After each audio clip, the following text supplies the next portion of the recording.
नमस्कार दोस्तों, मैं भारत भूषण सिंह आपका स्वागत करता हूं।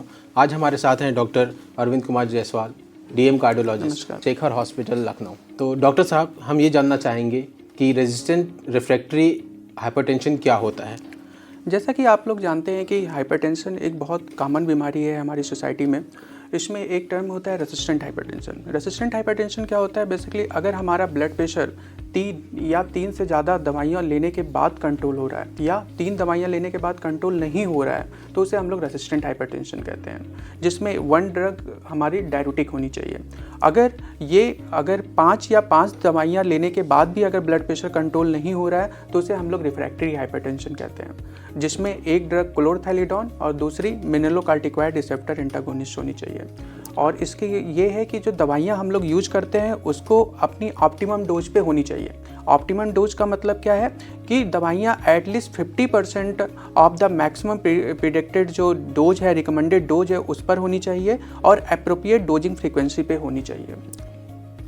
बहुत बहुत धन्यवाद डॉक्टर साहब। और ये एक और हमारे पास एक बीच में कॉमन शब्द आया है ABPM। ABPM क्या होता है डॉक्टर साहब? ABPM का जो फुल फॉर्म है वो एम्बुलेटरी ब्लड प्रेशर मॉनिटरिंग है।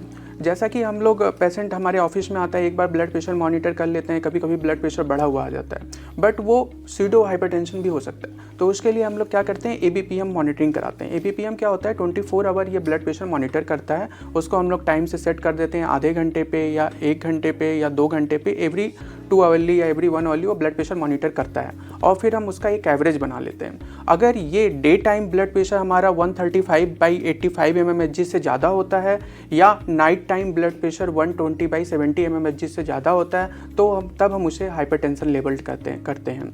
ये हमारे डायग्नोसिस ऑफ द हाइपरटेंशन और दूसरा इसको प्रोग्नोसिस और इसका फॉलोअप में भी इसका यूज किया जाता है ABPM का। डॉक्टर साहब, ये तो हो गई दवाओं की बातें। हम बिना दवाओं के अपना BP कैसे कंट्रोल कर सकते हैं? जैसा कि कई सारे नॉन फार्माकोलॉजिकल बिना दवाइयों के BP कंट्रोल करने के लिए आपको बेसिकली सबसे बड़ी चीज़ है, आप जैसे ओबीज हैं तो आपको वेट रिडक्शन बहुत ज़रूरी है। वेट रिडक्शन से जैसे देखा गया है कि हमारा अगर हम 10 किलोग्राम वेट रिड्यूस करते हैं तो उसमें हमारा 5 से 15 mmHg जो है ब्लड प्रेशर कंट्रोल होता है।